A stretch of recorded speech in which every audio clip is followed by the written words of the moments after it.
जय श्री माताजी। उपस्थित सभी साधकों का हम स्वागत करते हैं। सामूहिक ध्यान की शुरुआत हम सामूहिकता में कुंडलिनी चढ़ाकर बंधन लेकर करेंगे।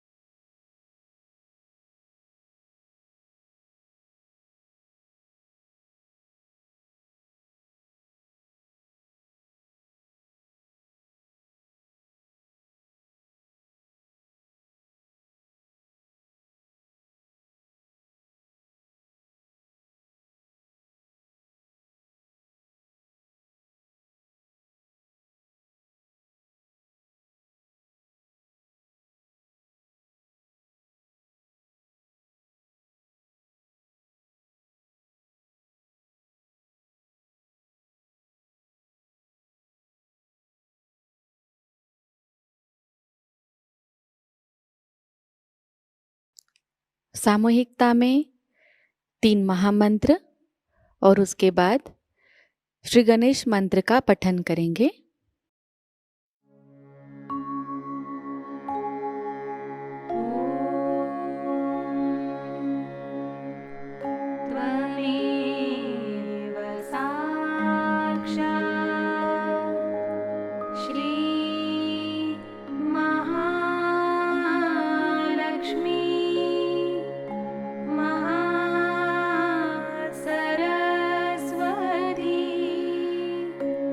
Maha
परम पूज्य श्री माताजी कृपावंत होकर हमें निर्विचार अवस्था प्रदान कीजिए।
इसी निर्विचार अवस्था में हम श्री माता जी की अमृतवाणी को ग्रहण करेंगे।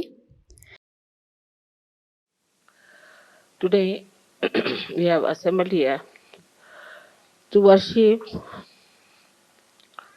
Sadashiva, which is reflected within us as Shiva, as the Spirit.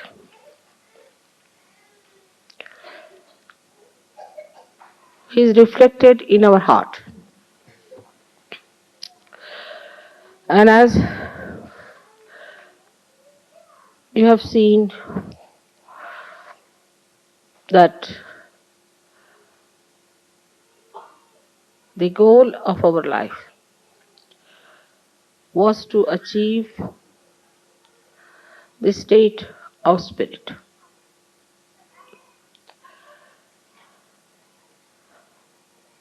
The other day I was reading some books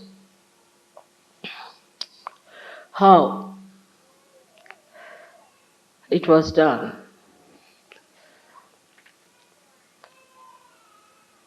The self-realization, to know the spirit, and how people were tortured.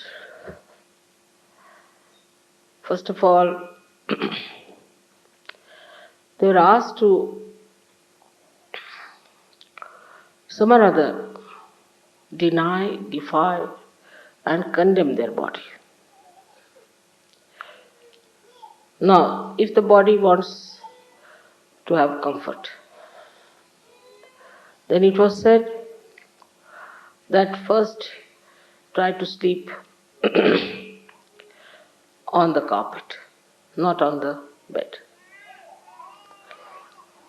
Then still it's not enough.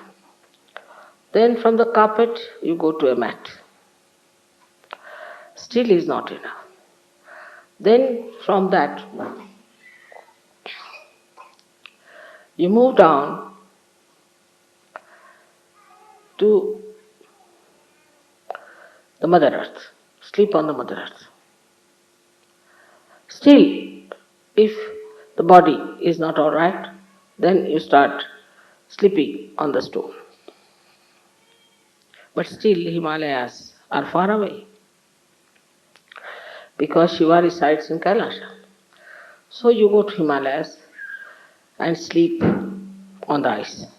This was the minimum requirement. Then it was said that you are fond of good food, you want to have sumptuous food, you eat a lot, all right. So you deny everything that you like to begin with, all that you like. For example, Italians cannot eat pasta.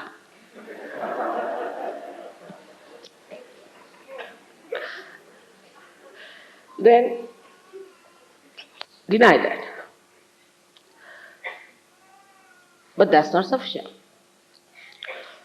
After that, you start eating things which are very bitter. As in the Zen system, they give you to eat something which is like quinine raised to power 108, which is absolutely bitter or absolutely sweet. So put your tongue into test. But still the stomach is there. So if you are eating too much, you fast for 1 day. That's not sufficient. Then fast for 7 days. Then for 40 days. I mean, the month has got to be 30 days. To fast for 40 days means you are already finished. That's how if you have to do your penance for nirvana. As it is, you get a nirvana because you are finished and dead, you see. Nothing is left out of you. Nothing but bones, and these bones then become nirvana. Ultimately, the death follows. So you are finished, and there is nirvana, no doubt about it. Then you don't live in a house, because house is comfort. Give up your wife, give up your children, give up everyone. Now wear only one something like a cloth tied round. And go and ask for alms from people.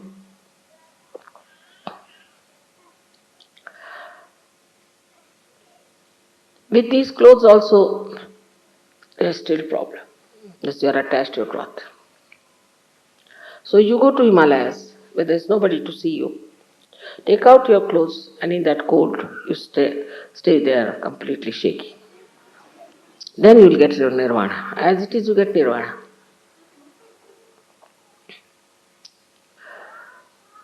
All such conditions were put as to destroy the demands of your body to begin with. You tell your body, no, nothing doing. You better work out your nirvana. The second thing was to destroy your mind, which takes you to senses, to things of joy. Supposing you want to have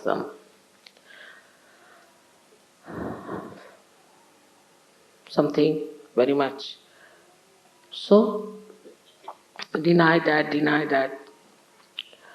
Anything that your mind tells you, just say no, no, no to. In Sanskrit, the shloka is like this: Yan neti neti vachaner nigamo vachis. Which you won't say naiti, no, not this, not this, not this, not this. And then you can discuss only nirvana. Before that, you are not even worthy of discussion of nirvana. When I read this book, I said, Baba, I give up. It's too much.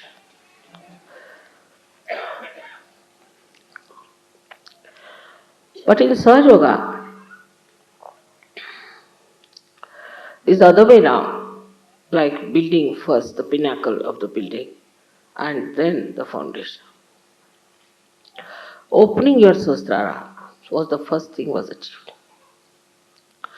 And then, in the light of the sahasrara, you have to watch yourself and see for yourself. Gradually, the introspection was a better thing. Through vibrations, is to see why I want this, why my attention goes to my comfort, why my attention goes to food, why to my family, why to my children, when I have to achieve the highest. So you start introspecting yourself. Then you know on your vibrations also, there's something wrong with you. Then you don't try to see others. What's wrong with others? You start seeing yourself. Because it's your own ascent you have to achieve. But in the olden times, all these things were done individually. Like a one person who starts the path of nirvana, he used to go he used to go into ekant, means into lonely places. Stay away from people, avoid them, have nothing to do, and achieve this ascent, self-realization only for himself. It was not for others. Then this gentleman became absolutely exclusive. He wouldn't talk to anyone, he wouldn't meet anybody, and he would sit somewhere on top of a remote mountain. Anybody who tried to meet him, he would throw stones or say all kinds of horrible things and never meet that person.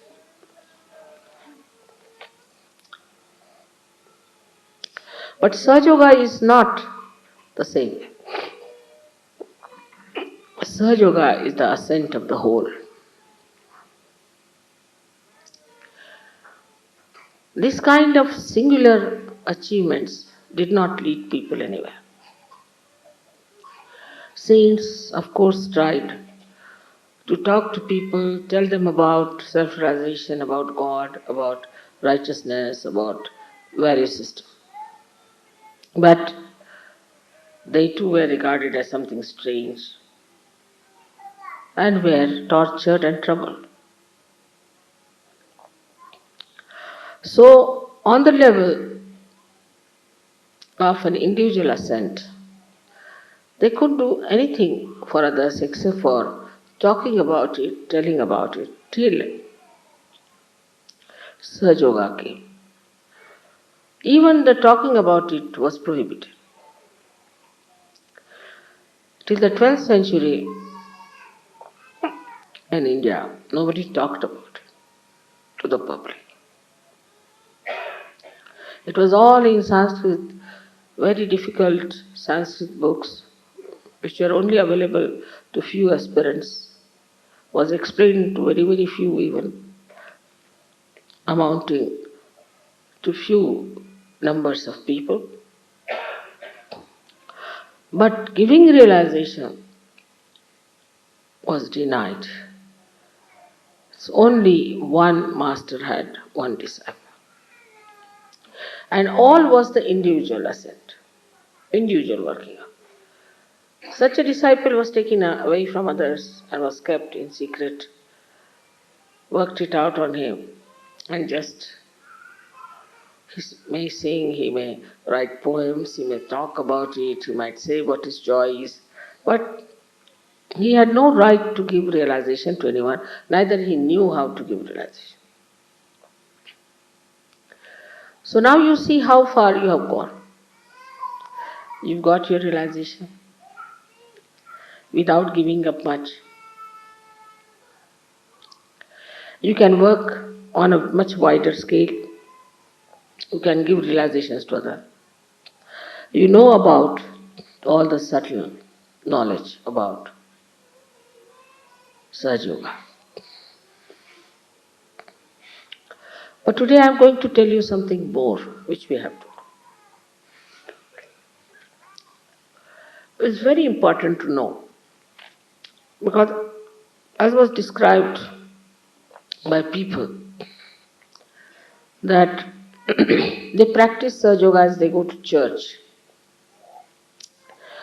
but it's not from their heart. And heart is the abode of the spirit. It's the Shiva within us. So we have to know more about heart, and that is very important. You know about these three nadis we have, Ida, Pingla, Sushumna. But in the heart there are four nadis. And the one nadi goes to Muladhara. And if you cross the limits of Muladhara, it goes to hell. That's why they say that Shiva is a destroyer. Actually, you ask for your destruction. And when you ask for your destruction, you have it.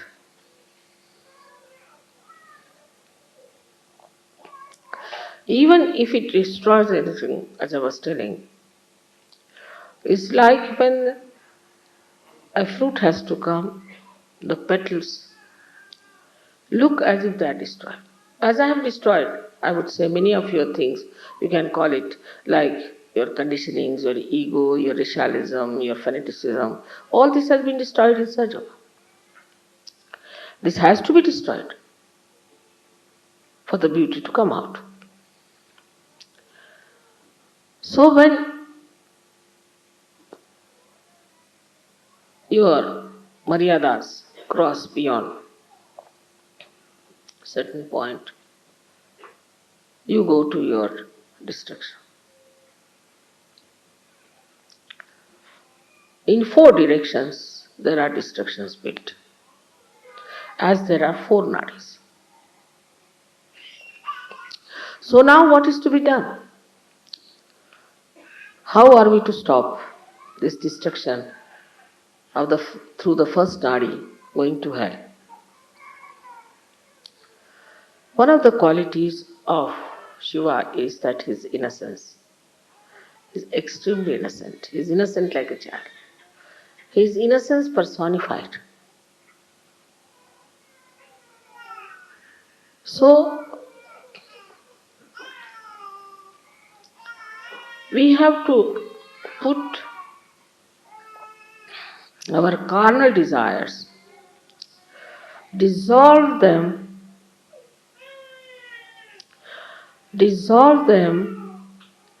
into the innocence, the ocean of innocence. You have to dissolve it in the ocean of innocence.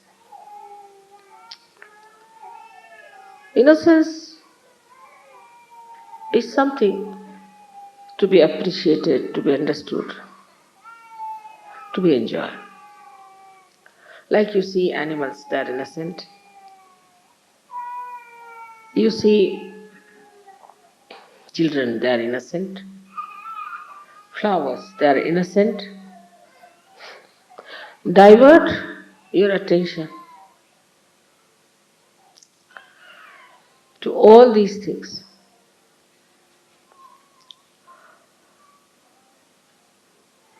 You see, on walking on the street, what is there to see best is all at 3 feet height. You see at 3 feet height all the flowers, all the beautiful grass, all the children who are about 3 feet are the best. We need not see people who are above that. Just see on 3 feet level.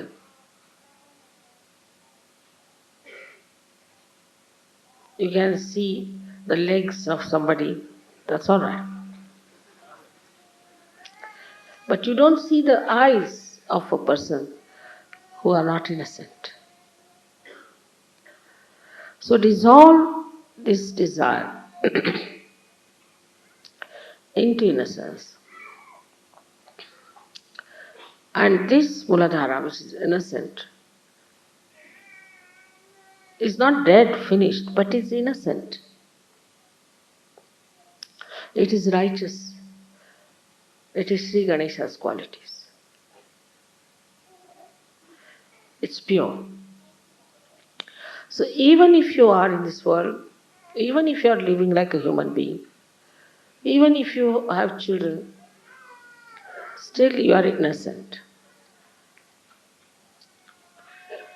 Like once, the wives of Sri Krishna, he had 16,000 wives to begin with, and the 5 more. The 16,000 were his powers and 5 were the elements. They were wanting to go to pray to some big, well-known, I should say, saint had come, a Maharshi had come. So they wanted to go and see him and pay respects. So they asked Sri Krishna's permission. But when they went, they found the river was all in speed.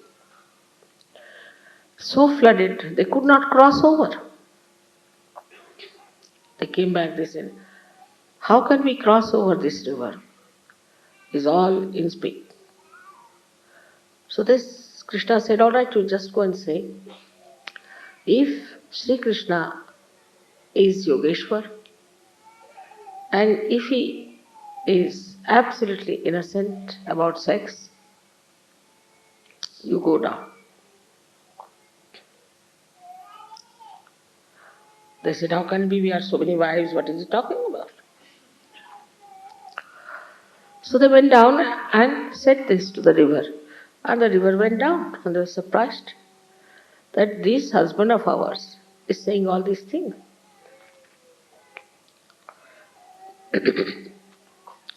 They went across and worshipped that Rishi. And they were coming back again, the river was in floods.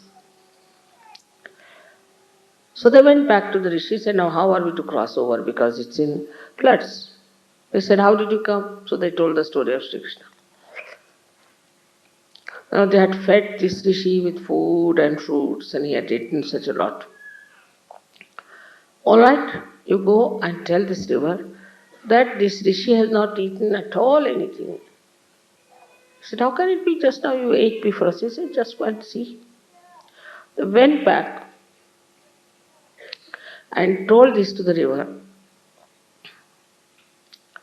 The river again went down. So to live in this world, to be a wife or to be a husband, to be married, whatever it is, you can be innocent. Absolutely innocent about it. That's the sign of your purity.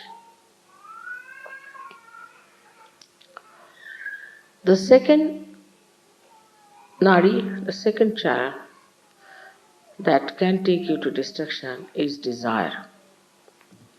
That's why Buddha has said that desirelessness is the only way that people do not get old, nor sick, nor worried.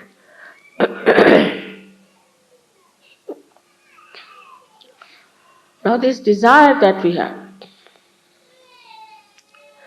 I want this, the West is much more than anywhere else. Because the entrepreneurs are every day producing new things. Say for example, a hairdress.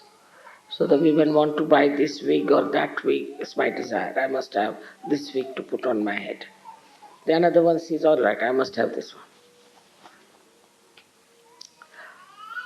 And the desire for men is, oh, if he is having a Rolls Royce, why shouldn't I have one?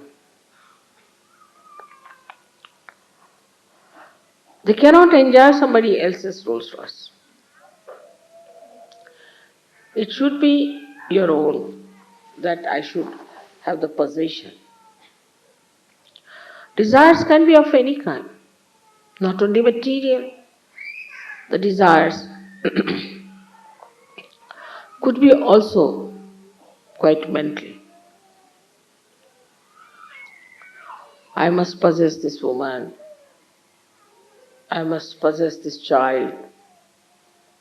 All kinds of possessions that work into you as desires. I wouldn't say it is because of attachment. It's not attachment, but it is just to have more.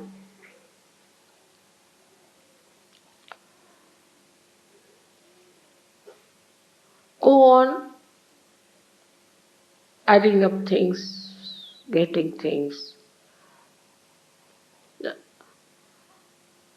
Still, one doesn't feel happy and satisfied.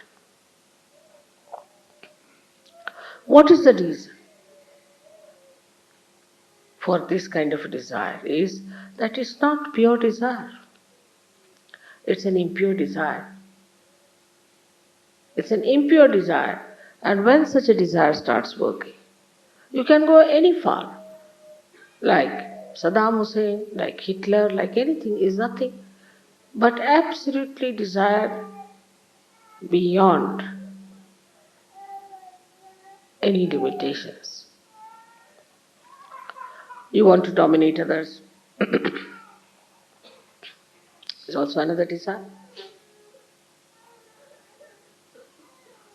All these desires lead you ultimately to a destruction. Because there's no joy, there's no happiness. For example, now I want to have a sari. So I want to buy a sari. All my attention will be how will I get that sari, I must get that sari, this thing, that thing. The attention becomes polluted, disturbed. For a nonsensical thing like a sari, the attention which has to enjoy the spirit, which has to nourish the spirit, becomes disturbed because of desires. In the first place, the attention is disturbed because we are not innocent.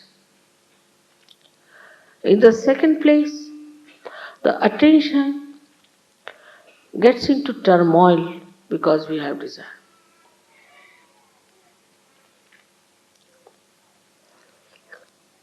So what should we do as far as the desire is concerned?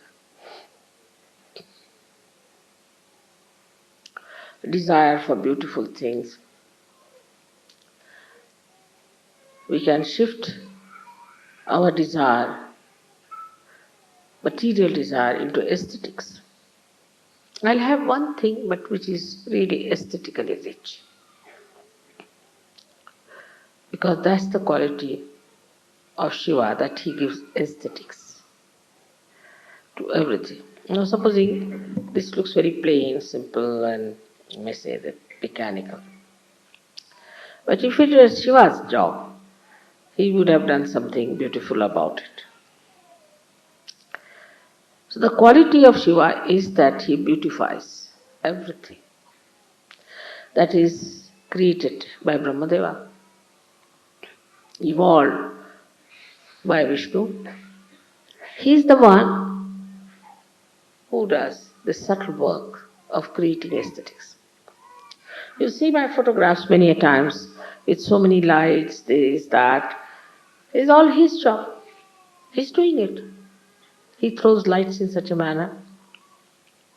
He works out in such a manner.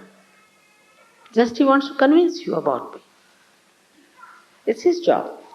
So his job is to create aesthetics. Aesthetics of behavior, aesthetics of poetry. Everything that is created is made beautiful, is joy giving by Shiva. That's his quality. So, whatever you desire, if you start working it out, desiring for something aesthetically handmade, nice thing.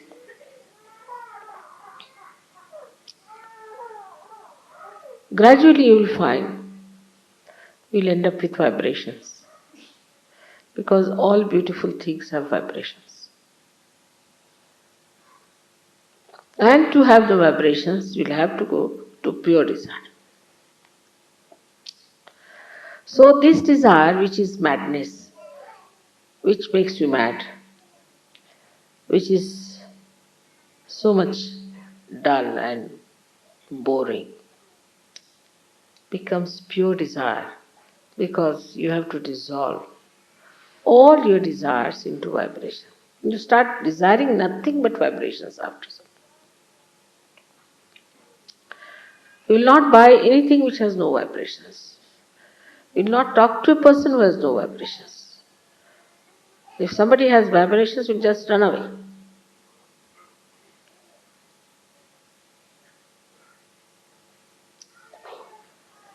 I've seen people running away from some people as if some monkey is after them.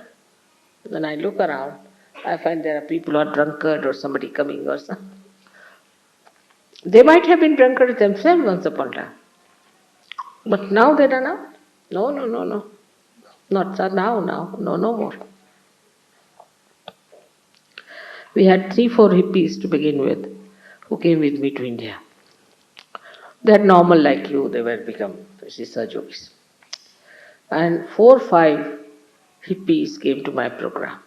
It was in Rahul. They got a fright of their life. Oh no, oh God. I said, what's the matter with these? Why are you so frightened? So I turned around to see these hippies. And by the time I turned around, they were out. They were no more there. So then what happens? All desire ends up into Chaitanya, into vibration. And if it does not, then you must know there's something still missing. But if you do not do this,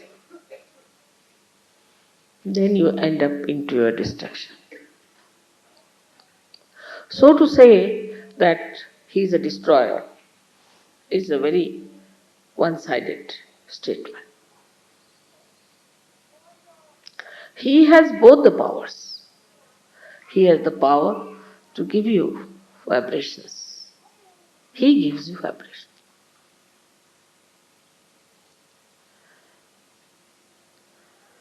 The goddess is the power, Shakti. But he makes the vibrations. It's like these are the fingers, alright. But if they tickle you, then it's Shiva. The fingers are that of the goddess, alright. But if it tickles you, gives you joy, happiness, is Shiva. Is the bhakti. The joy of bhakti comes from Shiva. Today only I was explaining how one lady who was a Devi Bhakt and has done so much study of bhakti and all that and knew so much, just merged into me. I just couldn't understand her what she has done. Because normally people don't do. When they are reading about Devi, they think, all right, this is Devi, this is Mataji. It's separate things.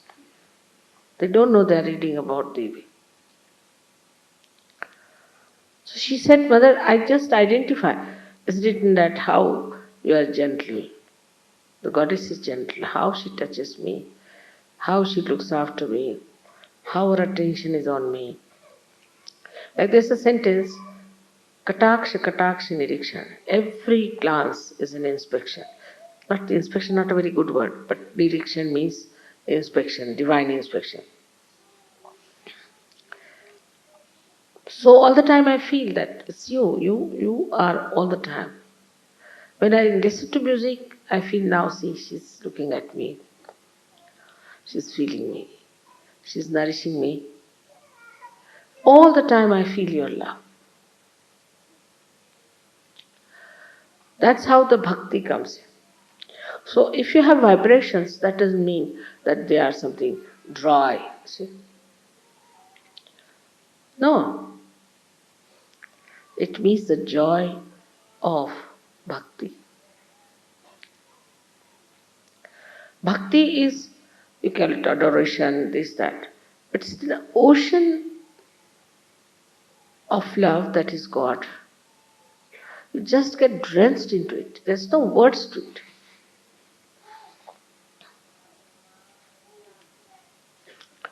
And that is what, when you feel, you must know that you have taken the Spirit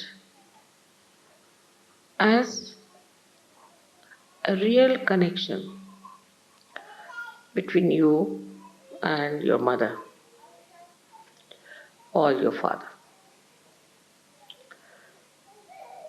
There's no differentiation. You are one in that ocean, drenched in the ocean. You are the drop, you are the ocean. You are one in that bhakti. And that bhakti cannot be mechanical.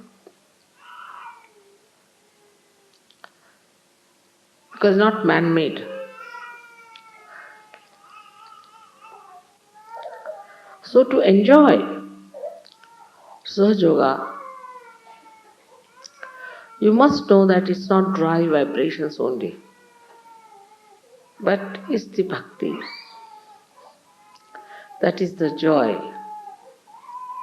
of Shiva's quality of joy, that he adds to our life.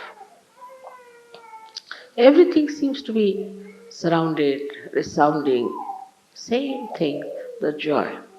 That I am loved so much by God, that God loves me, that I have a meaning in life, then the ego drops out, first of all. And also the conditionings drop out.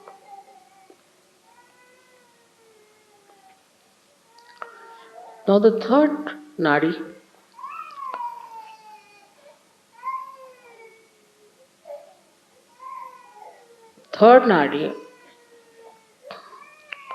is the nadi by which we feel attached to someone. Like this is my child, this is my husband, this is my family, this is my wife, this is my father, this is my mother. In the beginning of Sahajayoga, of everyone, when they are just the beginners, so they talk about their whole family. My father is like this, my mother is sick, my mother's sisters, brothers, this, that's real, this thing is not well. As if, you see, we all have taken a contract. What should I do? Like today, somebody said that, you see, they lost their first child. First child they lost. because the child was sleeping in another room. I said, small children should sleep with mother, and mother must look after the children. It's a simple thing. I mean, in India, no mother would accept such a situation. She'll throw away the husband. So what's this? I have to look after the child. So I said, tell them that they should sleep with the child. So that they don't believe in it. So alright, what can we do? Have we taken their contract that we should look after their children even when they don't want to listen to us? So the idea is all the time in the beginning is that, oh mother, I've been doing Sahajayoga for 1 month, but so far my financial condition has not improved. As if they are going to sue me for that. As if I've let them down. But they don't want to see that you have just now come to Sahajayoga. Or even if you have been in Sahajayoga for so many years, you have not been a Sahajogi. Something missing, you don't deserve. Something wrong with you, not with Sahaja. But they feel that Sahajoga is something which has got the contract. Immediately they'll inform you. Now somebody is sick there, somebody. Send 5 Sahajogis. For what? These attachments start working within us. Now some people I've seen very attached to their children. And they go on pampering, my child. And suddenly they discover the child is a devil's child. The child starts answering back, saying all kinds of things, beating the parents, misbehaving. And then they suddenly discover that this is the child whom I have been looking after, giving so much love. And they feel even worse because I've done so much for my wife and she's treating me like this. I've done so much for my husband and he's treating me like this. Why do you do so much? There's no need. If you are doing it, you just do it and forget it. I never feel that way. I know of Sahajogis for whom I worked very hard and they have gone down. Only thing if I feel anything, God knows where will they jump? Where will they be in hell? What will happen to them? That's the only concern. Not the concern what has happened, because nothing can happen to me. But if they have been sinful, I just get worried about their future, about their lives. That's different. So this kind of attachment that is, we call it in Sanskrit, is mamatva. This is mine, that's my child, my this thing, my that. Who are your relations are Sahajogis. Remember this. It's the sentence you must remember. My relations are Sahajogis only. And anybody who plays against Sahajogis, troubles Sahajogis, that person could be my own wife, could be my own child, is not mine. I'll not allow such a thing to happen. This relationship is alright till Sahajogis are one with each other. As soon as somebody tries to harm any other Sahajogi, then I am not with that person. I've seen there are many like that, or very good Sahajogis. They'll never side with their wives, never side with their children. Because they know, if you are siding with them, you are making them sinful. You are destroying them. They are worried about their ascent. So they never allow anybody, a relation of theirs, to trouble others. I've seen some children who are extremely naughty, very troublesome, very violent. And the parents just saying, Mother, put them right. We leave it to you. They are to be put right. But others may say, oh, no, you see, my child, he cannot do such a thing. So, one has to understand the discrimination part of it. That why am I attached? I have given this simile many a times, like the sap of the tree rises, goes to various places of the trees, various areas, looks after the bark, looks after the branch, looks after the leaves, flowers and fruits, and comes back. Or it gets evaporated, doesn't get attached. If it gets involved into one of them, the whole tree will die, and that part which is so close to the sap will also die. But sap has much more sense than we have.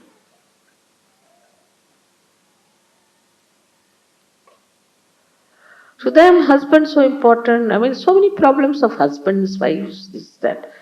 My God, I sometimes think, what is this? That's why they used to say, take a sannyasa. So nobody can talk about wife, children, nothing. You have to be a sannyasi. First of all, be a sannyasi. So no headache to the guru. As soon as you start talking about any one religion of yours, the guru would say, all right, you get out. Nothing doing. No good. But in Sahajayoga has much deeper work to do. It has to penetrate into the society, into the political life, into economic life. You have to emancipate the whole world. Try to understand your responsibility. They are not only here for one ascetic ascent. No. How much wisdom you must have, how much love you must have, and how much discrimination you must have to understand that you are chosen for the emancipation of the whole world.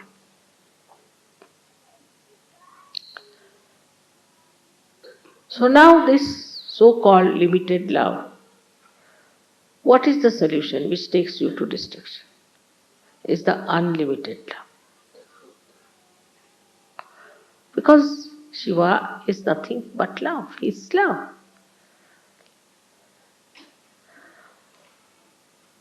Love is that corrects, that nourishes,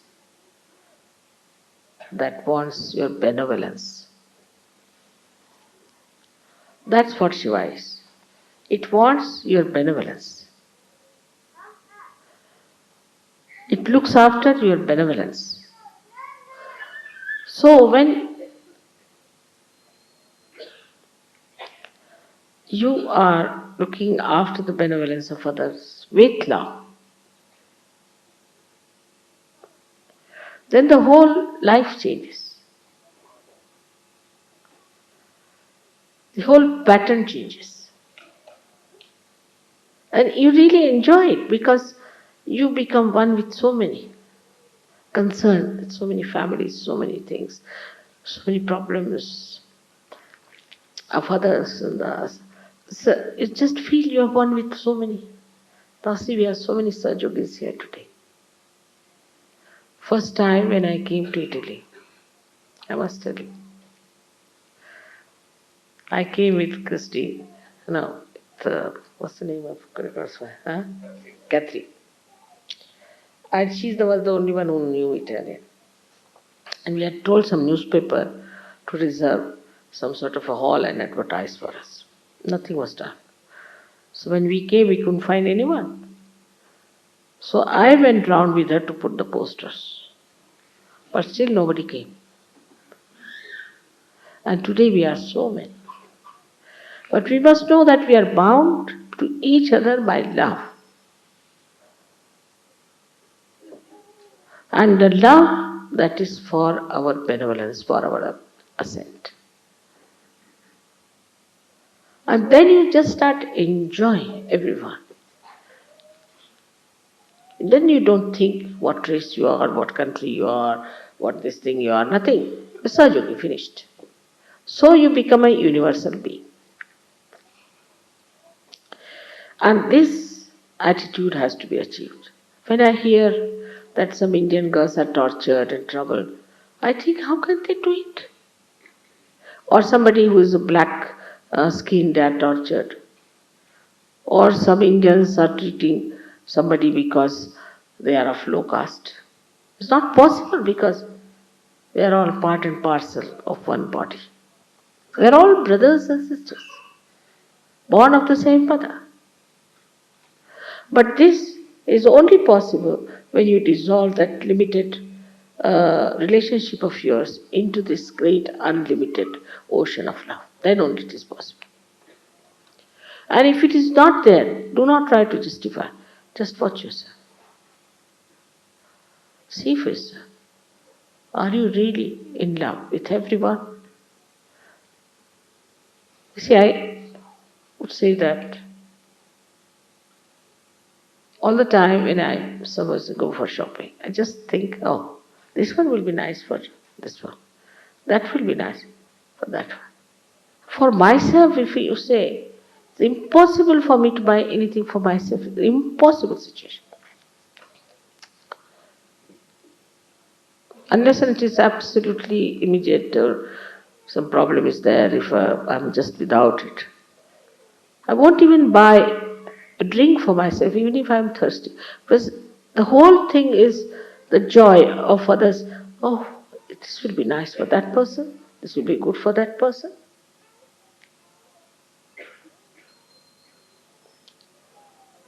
All this is the most enjoyable thing.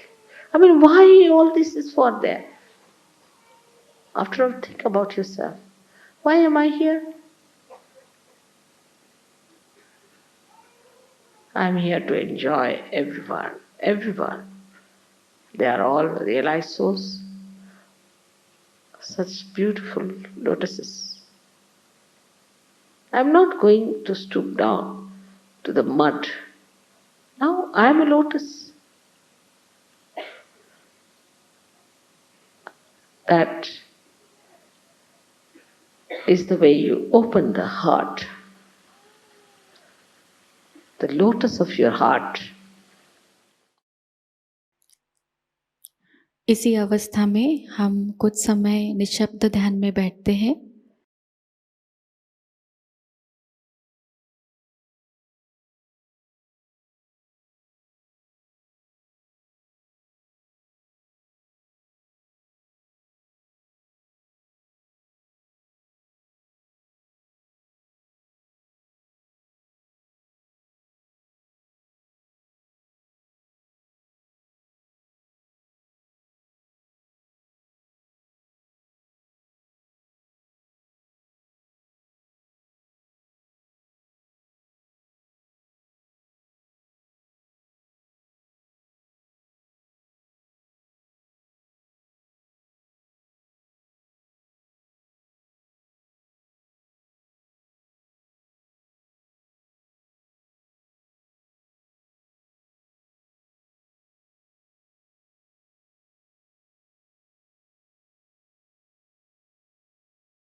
परम पूज्य श्री माताजी, आपकी परम कृपा में हम सदैव सामूहिकता से जुड़े रहकर आपके श्री विराट और श्री विराटांगना स्वरूप के आशीर्वाद को प्राप्त करें। हम सदैव निरानंद अवस्था को प्राप्त करें।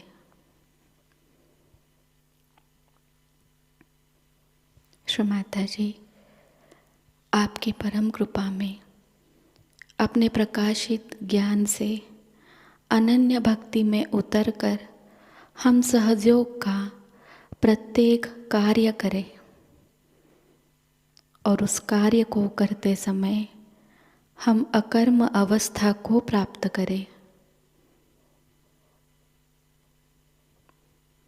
श्री माता जी, आपकी परम कृपा में हम सब प्रकाश बनकर इस विश्व का आध्यात्मिक उत्थान के मार्ग में मार्गदर्शन करें। कृपावंत होकर हम सबको कुशल संभाषण, दैवी कूटनीति, प्रभावी व्यक्तिमत्व और विवेक प्रदान कीजिए।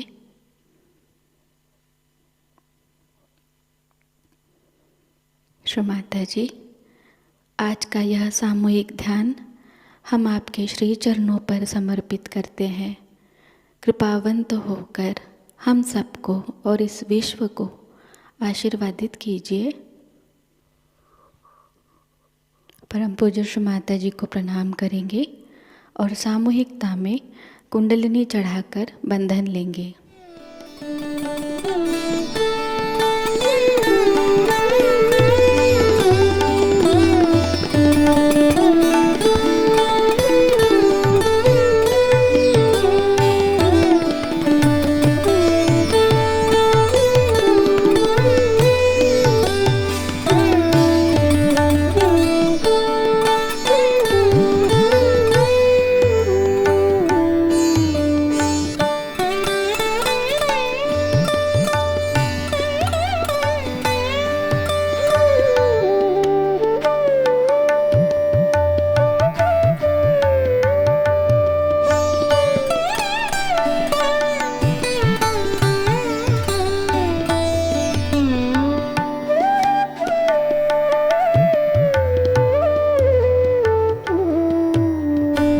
आज का यह ध्यान सत्र यहीं पर संपन्न होता है।